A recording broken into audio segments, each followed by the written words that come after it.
Operation सिंदूर का result क्या होगा, क्या लगता है आपके हिसाब से आगे क्या होने वाला है? तो पाकिस्तान बहुत दिनों तक नहीं चल पाएगा। हमारा अपना अंदाजा है कि 10 से 12 दिन बहुत हो गए। आफ्टर दैट पाकिस्तान को घुटनों पे आना पड़ेगा। यही चीज जो होता है इकोनॉमी में, यही चीज उसको भा नहीं रहा था कि हम लोग तरक्की कैसे अब हम लोग बच्चा, बड़ा, बूढ़ा, महिला, पुरुष सबकी एक ही डिमांड है कि इस बार चाहे जो हो पीओके हमें हर हाल में। कौन से मुसलमान ने कब पाकिस्तान का साथ किया है? मिला के बात नहीं कर पाएगा पाकिस्तान की, मतलब भी आंख नहीं मिला पाएगा, क्योंकि हम सबसे ऊंची चोटी पे। सबसे आसान टारगेट कौन है इंडिया के लिए, पीओके या बलूचिस्तान? बलूचिस्तान। एक बात आपको हम बताएंगे, आपका ध्यान आकर्षित करेंगे। पाकिस्तान से तो हम लोगों ने कई लड़ाइयां लड़ी हैं अभी तक।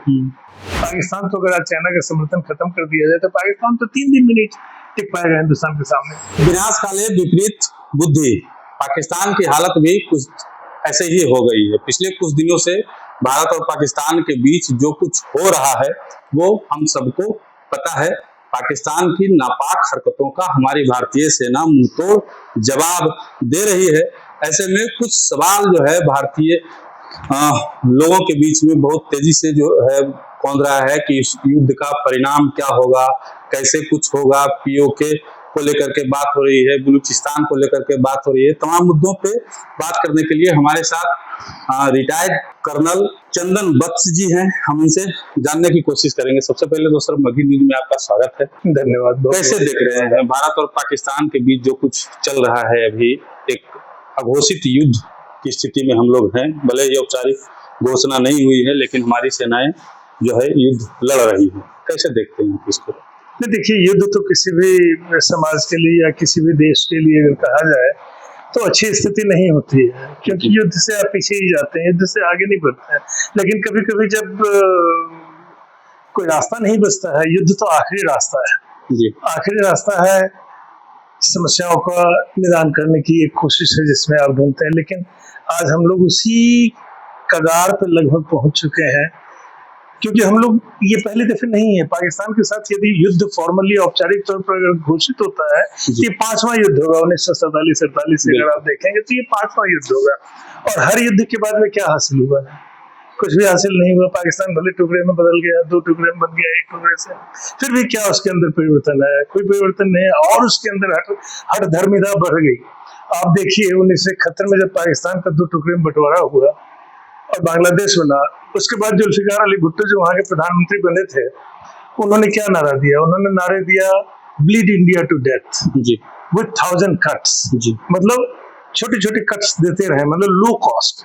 ये उसी समय 74-75 में उन्होंने ये नारा दिया, और वही आज भी वही 74-75 का नारा वो वहाँ की एक पॉलिसी डॉक्ट्रिन बन गया, पाकिस्तान की संस्कृति का एक हिस्सा बन गया कि हिंदुस्तान को हमें ब्लीड करना है छोटे छोटे कट्स देके।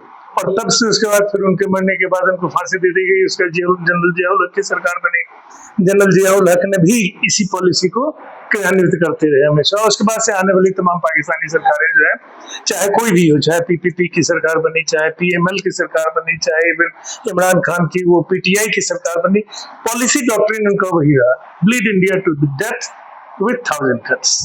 और उसी का नतीजा हम लोग आज भी भुगत रहे हैं, चाहे आप कुछ भी कर लें। पाकिस्तान का जहां तक सवाल है, पाकिस्तान इस बात को स्वीकार नहीं कर पाता है कि भारत उससे आगे कैसे बढ़ रहा है। एक दूसरा, उनका रिलीजियस रीजन भी है इसके पीछे, धार्मिक कारण भी है। अभी आपने देखा होगा इस जो कॉन्फ्लिक्ट के शुरुआत के पहले जस्ट 5-7 दिन पहले 22 तारीख को दुर्घटना हुई जी पहलगाम। और उसके पहले 5-7 दिन पहले आपने देखा होगा वहाँ के जनरल आसिम मुनीर ने क्या स्टेटमेंट दिया था। उन्होंने पूरे पाकिस्तान और हिंदुस्तान को केवल धर्म के नजरिए से देखा। केवल प्रिज्म वही है कि हिंदू मुस्लिम 2 डिफरेंट नेशंस, साथ हम नहीं रह सकते, साथ हमारी तौर तरीके अलग है। कैसे ऐसा हो सकता है? हम दोनों हिंदू मुस्लिम है या इंसान है? केवल इंसानियत के नजरिए से देखिए तो क्या फर्क है? हमारे पाकिस्तान में कोई भी फर्क नहीं है, लेकिन उसको इस तरह से धार्मिक नजरिए से देखने की कोशिश करते हैं।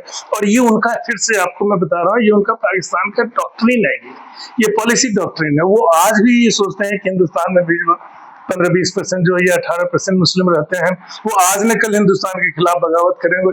ये फिर से 75 वर्षों में भी उनको ये नहीं समझ में आया कि हिंदुस्तान के मुसलमान इस तरह से नहीं सोचते हैं या हिंदुस्तान की सभ्यता इस तरह से नहीं सोचती है कि हम अलग हैं, हम एक साथ हैं। ठीक है, आपस में कभी कभार थोड़े मोटे छोटे मोटे झगड़े होते रहते हैं जब साथ आप रहेंगे तो, लेकिन कभी भी आप देखिए 75 वर्षों में हमेशा अगर उन लोगों के दिमाग में जहन में ये बात है कि मुसलमान यहाँ कभी बगावत, तो 75 वर्षों में 5 लड़ाइयां हुई हैं, ये 5वीं बार है। कौन से मुसलमान ने कब पाकिस्तान का साथ किया है? कभी नहीं दिया है। इस बार से लेके पिछले तमाम लड़ाइयों में किसी ने भी कभी साथ नहीं दिया। लोगों की पूरी अपनी जिसको कहें आप जो उनका नैतिक जो उसको क्या बोलते हैं लॉयल्टी जी, वो अपने देश के प्रति अपनी मिट्टी के प्रति है। ये पाकिस्तान की समझ में नहीं आ रहा है आज तक। और अभी आप जब देखें तो पाकिस्तान ने जो ये किया 22 अप्रैल की जो घटना घटी है, इससे ज्यादा निशंस क्या हो सकता है? उसने तो हमारे देश में एक तरह से कहिए तो दंगा भड़काने वाला कृत्य कर दिया। कोशिश किया हम लोग नहीं हुए, वो लोग सचेत हो गए। हाँ, लेकिन कोशिश किया और उससे भी लगा दंगा भी अगर आप छोड़ दें तो कैसे कोई ऐसा कर सकता है कि जहाँ 26 महिलाओं के पतियों को उनकी आंखों के सामने मात्र इस वजह से मार दिया जाए कि वो हिंदू है। तो देश के प्रधानमंत्री के ऊपर तो नैतिक दायित्व, नैतिक जवाबदेही तो बनती है उसके बाद कि आप क्या करेंगे भाई। अगर हमारे यहाँ देश में सरकार है तो सरकार का क्या दायित्व है? दायित्व है ना कि अपनी माँ बहनों बेटियों की अस्मिता की रक्षा। बावजूद इसके सर उसके हर उकसावे वाली कार्रवाई के बाद हमारी सेना ने बेहद ही सटीकता से और बेहद ही नैतिकता से उस कार्रवाई का जवाब दिया है, एकदम संयम होकर। अभी तक तो हम लोगों ने उसी संयम का परिचय दिया है, लेकिन संयम की भी एक सीमा होती है। एक सीमा के बाद जब परिस्थितियां निकल रही हैं, जैसे कि अभी आपने देखा कि तमाम 3000 किलोमीटर की पश्चिमी सीमा के ऊपर कश्मीर घाटी से लेकर पंजाब, हाँ, गुजरात की सीमा तक जगह जगह पर इनडिस्क्रिमिनेट फायरिंग, इनडिस्क्रिमिनेट अटैक्स जो हो रहा है, और उसमें जो तमाम निर्दोष लोगों की जान जा रही है, निर्दोष लोगों को नुकसान पहुंच रहा है, प्रॉपर्टी। हमने आतंकियों के ऊपर हमला किया और वो हमारे ऊपर निर्दोष नागरिकों के ऊपर कर रहे हैं। ये तो गलत है। हाँ, ये सर्वथा गलत है। लेकिन अब सवाल यही उठता है कि इसका समस्या तो है ही, और समस्या का समाधान क्या है? जी, आपके हाथ में नासूर है, अब उसका इलाज कैसे करेंगे? जी, समस्या यहाँ पे आकर सिमट जाती है कि करें क्या इसका, इस समस्या का क्या निदान है। एक बड़ी अच्छी चीज हुई थी इसमें, जो पता नहीं सरकार ने उस निर्णय के ऊपर थोड़ा ज्यादा मजबूती के साथ हमारी सरकार को भी बढ़ना चाहिए था। जिस दिन ये घटना घटी 22 तारीख को, उसके बाद ही 23-24 तारीख की बात है जब सरकार ने निर्णय लिया कि इंडस वाटर ट्रीटी को एबियंस में रखा जाए। एबियंस क्या होता है? एबियंस का मतलब होता है पॉज कर दिया, आपने खत्म नहीं किया, स्टॉप कर दिया for the time being. Dilemma में आप खुद है कि करें हम इसको क्या?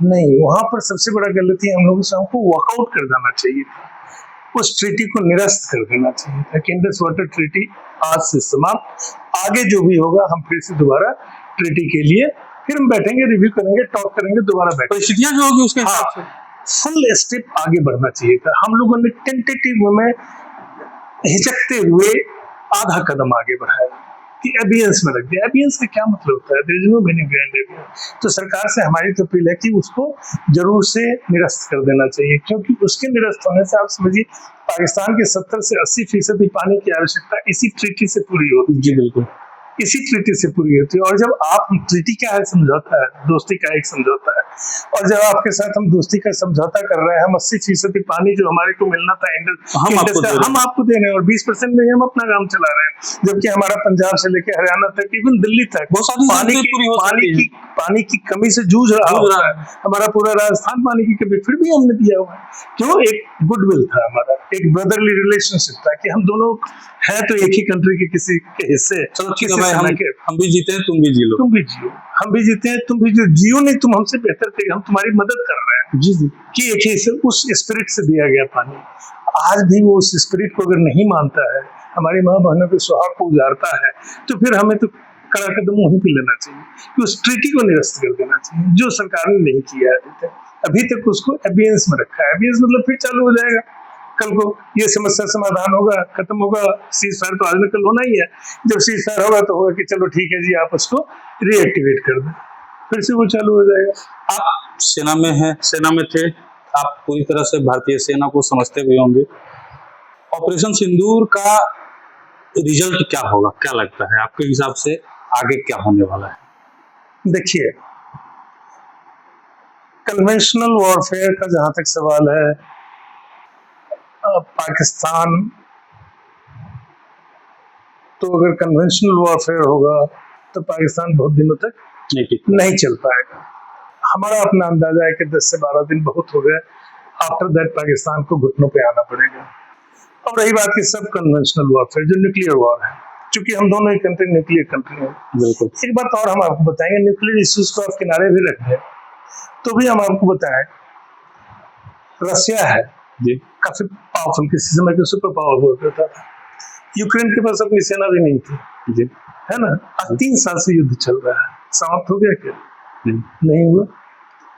इजराइल को देखिए, मिलिट्रीली इतना पावरफुल है, साइंटिफिकली इतना डेवलप्ड नेशन है, अमेरिका का कहीं एक तरह से एक्सटेंडेड आर्म है। और हमास एक छोटा सा कंट्री है, छोटा कंट्री भी नहीं है, एक छोटा सा क्षेत्र है, छोटी सी आबादी है। आज 1.5 साल तो हो गया है, बिल्कुल है ना। 1.5 साल से क्या कोई नतीजा नहीं सरेंडर किया? सरेंडर ने हजारों लोग मर गए, 60-70 हजार लोग मर गए, लेकिन फिर भी क्या हुआ? क्योंकि ये मानसिकता जिहादी है, जिहादी मानसिकता, जहां उनके दिमाग में है कि हम जो भी काम कर रहे हैं जिहाद है, अल्लाह के रास्ते में हम उनके काम को कर रहे हैं। ये मानसिकता को कैसे आप जीतेंगे? सवाल ये है। पाकिस्तान भी over a period of time वो हमारा हिस्सा है, किसी समय में हमारे से ही निकला हुआ, तो उसकी जो सोच की प्रवृत्ति है वो भारतीयता वाली है, हमसे प्रभावित है। एक तरह से समझें कि इस पूरे सब कॉन्टिनेंट में रहने वाले, चाहे हिंदू हो, मुसलमान हो, सिख हो, ईसाई हो, जो भी है, वो सब के सब अपने अपने धर्म के साथ भी उनका हिंदूकरण हो चुका था काफी बड़े पैमाने पर। उनकी सोच जो है वो सत्य, अहिंसा और झगड़े फसाद से दूर रहने वाली हो गई धीरे धीरे। और यही कारण है कि आज भी आप हिंदुस्तान में भी देखिए, या इतना बड़ा आबादी है हमारे देश में, तो हिंदुस्तान में 20 करोड़ के करीब मुस्लिम है, कितने आतंकवादी निकलते हैं यहाँ? है कोई? क्योंकि इनकी सोच अलग है, इस मिट्टी की सोच डिफरेंट है। पाकिस्तान भी तो हमारा हिस्सा था, वहां भी सोच अलग थी, लेकिन धीरे धीरे पिछले 50 वर्षों में जब जुल्फिकार अली भुट्टो ने ये नारा दिया और उसके बाद से जनरल जियाउल हक ने इस्लामाइजेशन की पॉलिसी करी, इस्लामीकरण किया अपनी सोसाइटी, तो धीरे धीरे पिछले 50 वर्षों में धीरे धीरे उनका इस्लामीकरण होता जा रहा है। और ये तमाम जो आतंकी जो संगठन वहां पैदा होते जा रहे हैं, उसी इस्लामीकरण का नतीजा है, उसी इस्लामीकरण का नतीजा है। और इस्लामिक, आज देखिए उनका तो पाकिस्तान का जो आर्मी चीफ है वो जिस तरह की भाषा बोलता है, आर्मी चीफ, आर्मी तो माना जाता है कि द मोस्ट सेक्युलर ऑर्गेनाइजेशन, धर्मनिरपेक्ष मतलब संगठन माना जाता है। वही आतंकी पैदा कर रहे हैं ना, वहाँ वही आतंकी पैदा कर रहे हैं। और जो उसके आर्मी चीफ है उसकी सोच भी आतंकियों वाली है, उसकी सोच आतंक, तो इतना उस सोसाइटी का डिजेनरेशन हो चुका है। तो क्या आप जिहादियों के साथ में लड़के आप कितना कुछ हासिल कर पाएंगे? नंबर 1 सवाल यहाँ पे ये आता है। नंबर 2 ये है कि पाकिस्तान तो अपने फेल्ड स्टेट है, आप देख ही रहे हैं, इकोनॉमिक जीडीपी में अगर आप देखें तो कहीं भी नहीं है। और हमारा देखिएगा तो हम लोग 5वें स्थान पर तो आ चुके हैं, अगले साल उम्मीद करते हैं हम लोग यही चीज चौथे इकोनॉमी में, यही चीज उसको भा नहीं रहा था कि हम लोग तरक्की कैसे, अब हम लोग चौथे जीडीपी बन जाएंगे, जीडीपी के लिहाज से चौथा मुल्क हम लोग बन जाएंगे। और उम्मीद की जाती है कि 2029 आते आते हम तीसरा सबसे बड़ा इकोनॉमिक जीडीपी के टर्म्स में कंट्री बन जाएंगे। अब एक उसके पास तो कुछ भी नहीं है और आपके पास में इतना बड़ा संभावना आपके सामने खड़ी है, लूज कौन करेगा? हम लूज करेंगे। पाकिस्तान का तो एम है कि हमारे इकोनॉमिक ग्रोथ को, इकोनॉमिक विकास को डिरेल कर, वो तो डिरेल है ही, वो डिरेल है ही, उसका एम है कि वो हमको डिरेल कर दे। लेकिन वो क्या अपने आप से कर सकता है हमको डिरेल? नहीं कर सकता है, वो अपने आप से नहीं कर सकता। उसके साथ चाइना का उसको सपोर्ट है। देखिए ये सब चीजें कब शुरू हुई, इसका थोड़ा सा आप कहिएगा कि ये कॉन्स्पिरेसी थ्योरी है, दिस इज नॉट करेक्ट। आप देखिए ये जो कॉन्स्पिरेसी थ्योरी नहीं है, ये कब से शुरू हुआ? जब से ट्रंप आए अमेरिका में राष्ट्रपति बनकर, और ट्रंप ने टैरिफ लागू किया 2 अप्रैल को, टैरिफ लागू किया चाइना के ऊपर। आपको पता ही है 245% तक का टैरिफ लागू किया और चाइना की इकोनॉमी वर्चुअली गिरने लगी और स्लो डाउन किया। और चाइना कि 245% और आपके ऊपर कितना लगाया उसने टैरिफ? 26%। 26%। स्वाभाविक है, चाइना में जितनी भी कंपनियां काम करती थी वो कंपनियां शिफ्ट करने लगी भारत की तरफ जी। कि मैन्युफैक्चरिंग के लिए, कि भारत से अगर जाएगा तो 26% ही जाएगा। इस पर तो किसी ने गौर ही नहीं किया। हाँ, और ये जो है 26% जाएगा, तो अब चाइना के लिए सबसे इम्पोर्टेंट चीज क्या था कि माइग्रेशन जो वहां से हो रही थी कंपनियों की, बड़ी बड़ी कंपनी, उसको रोकना कि इंडिया में ना आए। इंडिया के अलावा वियतनाम चला जाए, बांग्लादेश चला जाए, थाईलैंड चला जाए, इंडोनेशिया चला जाए, मलेशिया जाए, वो ठीक है, क्योंकि उन सब के साथ अगर आप गौर करें तो उसकी इकोनॉमिक फ्री ट्रेड एग्रीमेंट हो चुका है।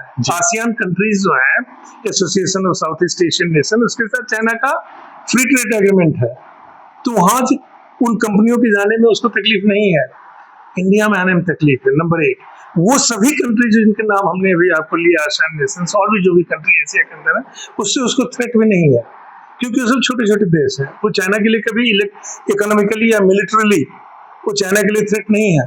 चाइना को सबसे बड़ा थ्रेट एशिया में अपने धाक जमाने में, अपने प्रभुत्व को स्थापित करने में हिंदुस्तान से आता है, कि भारत जब तक रहेगा 140 करोड़ की आबादी, 45 करोड़ की आबादी वाला देश है, बड़ा कंट्री है, इकोनॉमिकली और साइंटिफिकली भी it is now on the. पिछले 10-12 सालों में देश ने काफी प्रगति की है, हासिल काफी तरक्की की है, इसमें कोई शक नहीं है।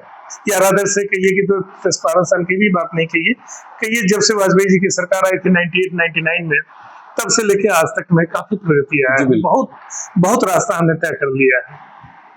चाइना को इस बात का पता है कि भारत की आर्थिक स्थिति में थोड़ा सा और सुधार, ये तीसरे स्थान पर जब जाएगा फिर ये कम्पीट करेगा सेकंड पोजीशन के लिए, और जब चाइना की इकोनॉमी कमजोर होने लगेगी तो उसको थ्रेट हम ही से दिखता है, और थ्रेट हमसे दिखता है तो उसने हमको डिरेल करने के लिए, हमको, आप जैसे अब हमारे यहाँ अगर लड़ाइयाँ ज्यादा चलेंगी पाकिस्तान के साथ, अगर रोज इस तरह की चीजें होती है, तो जो कई कैसी कंपनियां, मल्टीनेशनल कंपनीज हैं जो हिंदुस्तान में आने के बजाय सोचेंगे छोड़ो यार कहाँ यहाँ जाए, चलो चलते हैं हम मलेशिया में अपना फैक्ट्री लगा लेते हैं, हमें तो सामान बेचने से मतलब, हमको क्या लेना देना है हिंदुस्तान से, तो वो उधर डाइवर्ट होने लग जाएगा। चाइना का पर्पस अचीव हो गया। और ये है कौन? पाकिस्तान है कौन?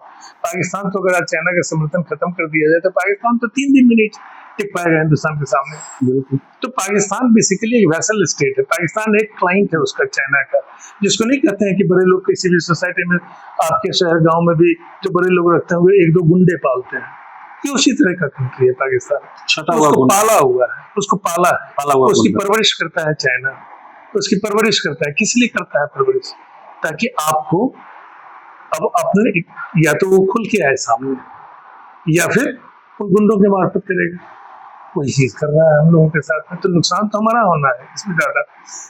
और इसीलिए हमारा व्यक्तिगत, आप हमसे पूछ रहे हैं कि तो ऐसी परिस्थिति में क्या किया जाए, क्या इस तरह से बहु बेटियों की मांग सुनी होते रहने दी जाए हमेशा के लिए कि हमको इकोनॉमिकली आगे बढ़ना? नहीं, वो नहीं करना है। लेकिन आप जैसे हम लोगों ने कहा ना, शुरू में बात किया कि इंडस वाटर ट्रीटी था, उसको स्क्रैप कर देना चाहिए था। पाकिस्तान की 80% आबादी तो उस पानी पर निर्भर करती है, पूरा पाकिस्तान डेजर्ट बन जाएगा, डेजर्टिफिकेशन हो जाएगा, रेगिस्तानीकरण हो जाएगा पाकिस्तान की इकोनॉमी का।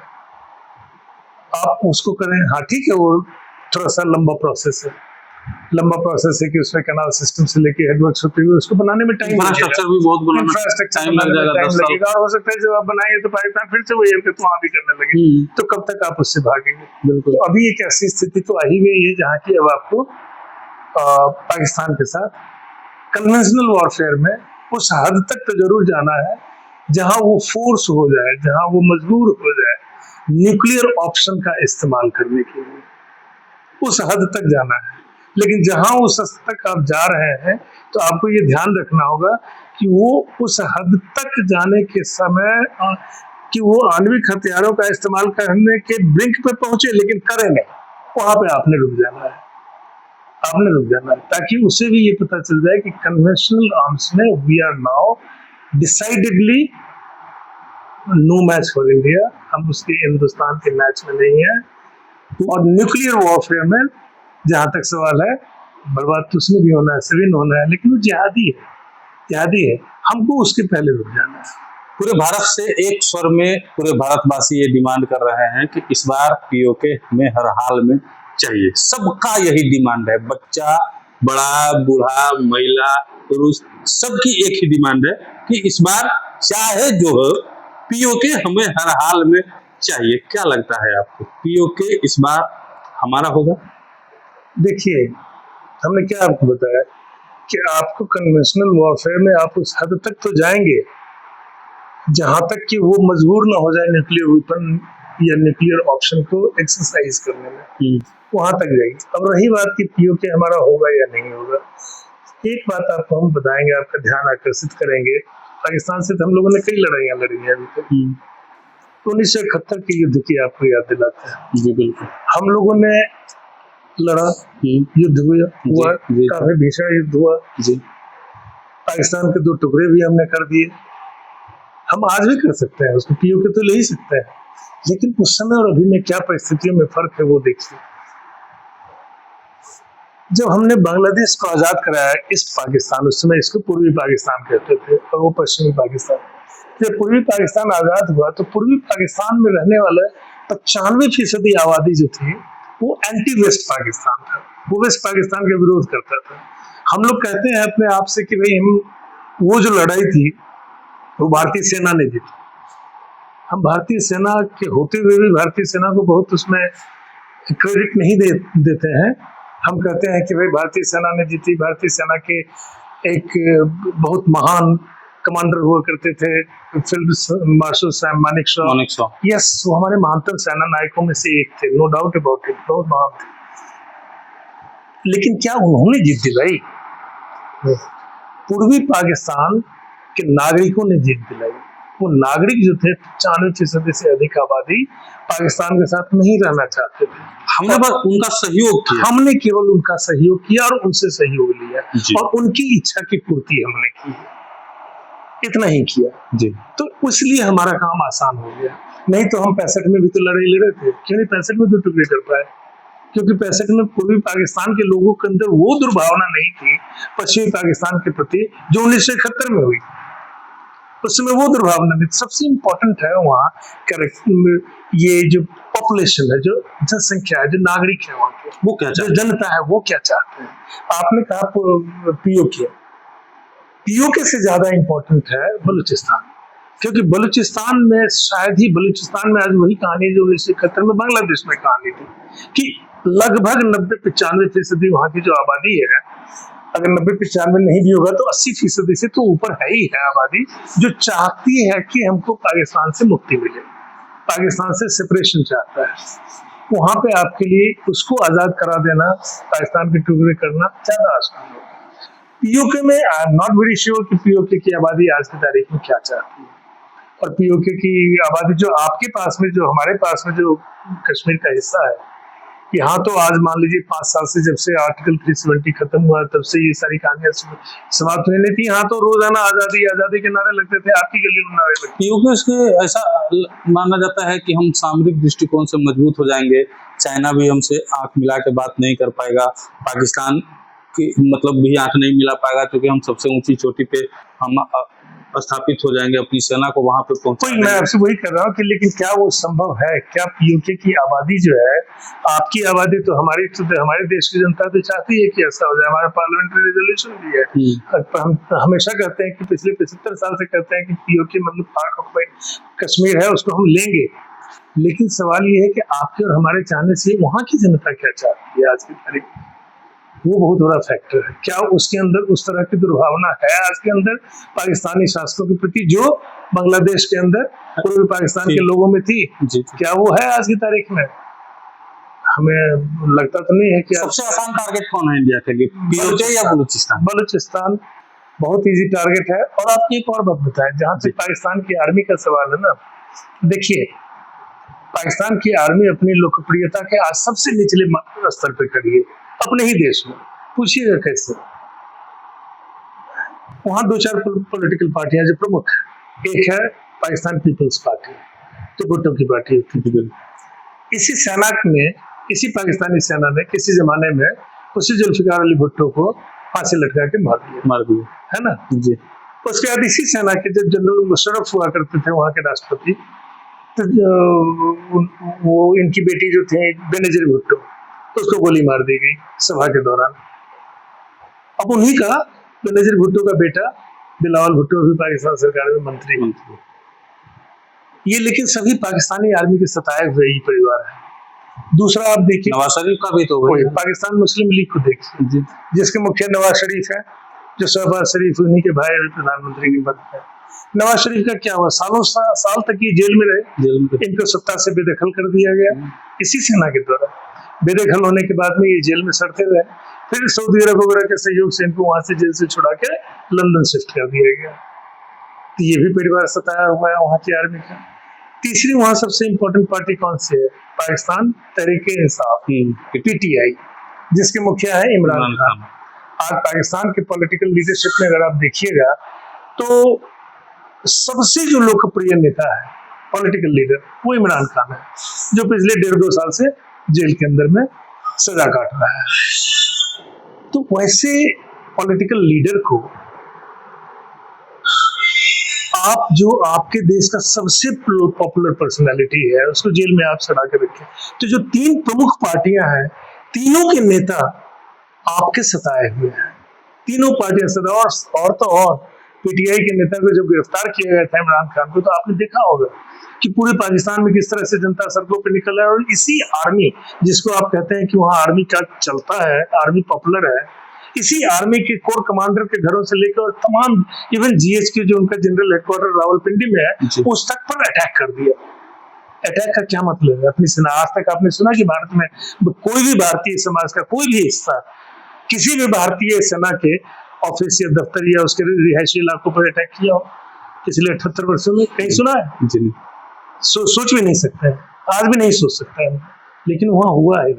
इससे क्या पता चलता है कि इस पाकिस्तानी आर्मी की लोकप्रियता अपने सबसे निचले स्तर पर है, सबसे निचले स्तर पर है। अभी बहुत वल्नरेबल है। पाकिस्तान में बलूचिस्तान मूवमेंट चल रहा है। आज बलूचिस्तान मूवमेंट चल रहा है जो वही है जो 1971 में पाकिस्तान बांग्लादेश मूवमेंट चल रहा है।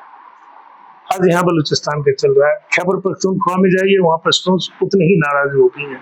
में भी परसेंटेज का फर्क होगा, यहाँ से 85% लोग नाराज हैं, तो वहाँ हो सकता है 70-75% नाराज होंगे। खैबर पख्तूनख्वा जो है वो भी एक ऐसा इलाका है जो एकदम बिल्कुल मतलब तैयार बैठा है पाकिस्तान से हटने को। और अगर आप इन दोनों को हटा देते हैं, जो कि इजियर टारगेट्स है, आपके लिए आसान लक्ष्य है, अगर आप इनको हटा देते हैं तो तीसरा तो फिर उस परिस्थिति में कश्मीर जो आप कह रहे हैं पाक अधिकृत कश्मीर, वो फिर उसके भी लोग सोचने के लिए मजबूर हो जाएंगे कि it is better to live with a stable and a democratic country rather than live with a fundamentalist जिहादी मिलिट्री। अंतिम सवाल मेरा ये रहेगा कि सर, युद्ध जैसे इस हालात में देशवासियों का भी एक कर्तव्य बनता है कि हम देश के साथ रहें, सेना पे शक ना करें, सबूत ना मांगे। बहुत सारी मीडिया ऐसी है, सोशल मीडिया पे एक तरह से मीम्स की बाढ़ आ जाती है, लोग तरह तरह के कमेंट करते हैं, अफवाहों को जो है हम लोग लाइक शेयर कमेंट करना शुरू कर देते हैं, उसको शेयर करना शुरू कर देते हैं। तो ऐसे समय में देश के लोगों को, देशवासियों को क्या करना चाहिए, उनका नैतिक कर्तव्य क्या बनता है, इस पे थोड़ा सा। देखिए, इस संबंध में तो बहुत ज्यादा कुछ आप नहीं कर सकते हैं, क्योंकि 140 करोड़ की आबादी है, हर लोग फ्री है। जो स्वतंत्रता है थॉट प्रोसेस, जिसको freedom of action, freedom of expression, freedom of thoughts, ये तो यही तो हमारी मजबूती है। आप इसमें बहुत कुछ नहीं कर सकते। हाँ, जहां तक रही बात की सेना के साथ, तो हमको लगता है बहुसंख्यक क्या लगभग पूरी की पूरी आबादी आज सेना के पीछे खड़ी तो है ही है। कहीं हमने इस सोशल मीडिया जिसका जिक्र आपने किया, किसी में भी आपने सेना के प्रति कोई भी कमेंट, एडवर्स कमेंट किसी के द्वारा भी अभी तक तो हमने नहीं देखा। बहुत सारे मीडिया संस्थानों को इसको लेकर के बंद भी किया गया, बंद भी कर दिया गया, अकाउंट्स बंद हुए। तो इंटरनेशनल एलिमेंट्स तो हर जगह ही होता है, अमेरिका में भी होता है, इंग्लैंड में भी होता है, यहाँ भी है कुछ लोग होंगे जिसको फिफ्थ कॉलम कहते हैं आप, तो होगा। लेकिन बहुसंख्यक मतलब 90-95% जो मीडिया आउटलेट्स हो या इवन पॉपुलेशन एट लार्ज, बड़ा आबादी जो है, वो इस तरह की चीजें नहीं सोचता है, ना इस तरह की बातें कभी उसके जहन। इनफैक्ट आप देखिए, पिछला जो हुआ था, जब आपका पुलवामा वाला क्राइसिस हुआ था, जिसके अंदर 50 सैनिकों को मार दिया गया था, और जब हमने बालाकोट किया था, तो उसमें पूरी हिंदुस्तान या पूरा हिंदुस्तान का जो पॉलिटिकल सेटअप था अपोजिशन की तरफ से, सब प्रूफ मांग रहे थे कि भाई हमको प्रूफ दीजिए, आपने मारा कि नहीं, आपने झूठे तो नहीं बोल रहे, आप एक कौवा मार के तो नहीं चले आए, है ना, जो पाकिस्तान कहता था। उसमें प्रूफ, इस बार किसी ने प्रूफ आपसे थोड़ी नहीं मांगा, कहाँ किसने इस बार तो पाकिस्तान खुद ही प्रूफ दे रहा है। हाँ, इस बार तो किसी ने, इंडिया ने ये कर दिया। हाँ, ये कर दिया। तो इस बार किसी ने प्रूफ आपसे मांगा नहीं, और कोई ये भी नहीं कर रहा है कि आप और क्यों नहीं कर रहे हैं या कम क्यों नहीं कर रहे, कुछ भी नहीं। अभी तक तो इस तरह का कोई बात ही नहीं है। हाँ, ये जरूर है कि लोग क्या है कि वॉर फटीग तो होता है लोगों के अंदर में। अब जो मान लीजिए आपके और हमारे लिए दिल्ली या पटना में बैठ के भाषण देना तो आसान काम है, लेकिन जो लोग अखनूर में या जो सांबा में या जो पुंछ और राजौरी में जो लोग रह रहे हैं और जो लोग डे टू डे जिनके घर टूट रहे हैं, जिनके ऊपर गोलियां चल रही हैं, जिनके ऊपर मिसाइल फायर हो रहा है, तो वो कहीं न कहीं देर से देर उनके अंदर में एक वेरीनेस आती है, एक थकावट महसूस करेंगे। अभी तक तो ऐसा नहीं है, लेकिन इसलिए इन सब चीजों को, जो युद्ध है, युद्ध किसी के भी फायदे में नहीं होता है, और जितनी जल्दी हो सके सरकार को भी चाहिए कि इसको आगे बढ़ के, अब बचा क्या हुआ है, अब हम लोग तो एक तरह से ऑलमोस्ट एट वॉर है। लड़ाई तो शुरू हो चुकी है, केवल नाम आपने नहीं दिया, औपचारिक रूप से घोषणा नहीं करी है। अब तो full fledged, full might of military जिसको कहते हैं, that should be brought to bear on Pakistan. अब तो पूरी ताकत के साथ उसे जाने की जरूरत है। अब आप क्या करेंगे अब उसके साथ? उन परिवारों के लिए क्या कहेंगे जिनकी औलाद, जिनका सिंदूर और जिनका सुहाग हमारी रक्षा कर रहा है बॉर्डर पे, हमारे लिए, देश के लिए? नहीं, वो तो हमेशा से प्रणम्य रहे हैं, हमेशा से पूजनीय रहे हैं, और हमेशा से उनके प्रति इस देश में जो अगाध श्रद्धा और प्रेम का भाव है, वही तो सेना की ताकत भी है। सेना क्या है? सेना अपने आप में कोई ताकत थोड़ी नहीं होता है। सेना की ताकत उसकी जनता का प्रेम ही है। जितना उसको जनता का समर्थन मिलता है, जितना उसको प्रेम मिलता है, जितना उसको सम्मान मिलता है अपनी जनता का, वही उसकी ताकत होती है, और उसी ताकत के सहारे वो दुश्मनों से लड़ता है। दूसरा तो उसके पास कोई और ताकत है ही नहीं। बंदूक तो आपके हाथ में भी होगी, किसी के भी हाथ में दी जा सकती है, लेकिन एक आदमी है जो आपके लिए जान भी दे देता है, तो किस भावना के तहत जान देता है, उसको समझने की जरूरत है। वो आपके प्रेम की वजह से जान देता है। उसको लगता है कि यार इसको मैं छोड़ के वापस कैसे भाग आऊं बॉर्डर पर से। मरना तो कोई भी नहीं चाहता है, ना सैनिक चाहता है, ना आम आदमी चाहता है, कोई भी नहीं मरना चाहता है, लेकिन उसको लगता है कि नहीं, हम छोड़ के कैसे, हमारी तो जिम्मेदारी है इनकी सुरक्षा करने की, और ये इतना हमको प्रेम करते हैं, इनको हम कैसे छोड़ दें ना, अपनी जान चली जाए छोड़ेंगे नहीं। तो इसलिए देश की जनता का प्रेम, विश्वास, उसकी श्रद्धा, उसका सेना के प्रति सम्मान, ये उसकी सबसे बड़ी ताकत है, और कुछ भी नहीं है। जी, बहुत बहुत धन्यवाद सर आपका। सर के साथ बहुत सारी बातें हुई, बहुत सारी सकारात्मक बातें इन्होंने इस इंडो पाक बार को लेकर के की, बलूचिस्तान पे भी बातें हुई, पीओके पे भी इन्होंने अपनी राय दी। साथ ही चाइना को लेकर के जिस तरीके से चाइना की ये सोच है, और उसी सोच का नतीजा है कि हम आज युद्ध की स्थिति में आ गए हैं, इसको लेकर के भी सर ने सारी बातें विस्तार से बताई हैं। आपको ये बातें कैसी लगती है कमेंट में जरूर बताइएगा, और साथ ही साथ हम आपसे ये उम्मीद करते हैं कि भारतीय सेना पे भरोसा अपना बनाए रखें, और उन परिवारों के लिए प्रार्थना जरूर करें जिनका सुहाग, जिनका सिंदूर, जिनका भाई और जिनका बेटा हमारे लिए अपनी जान देने को तैयार है।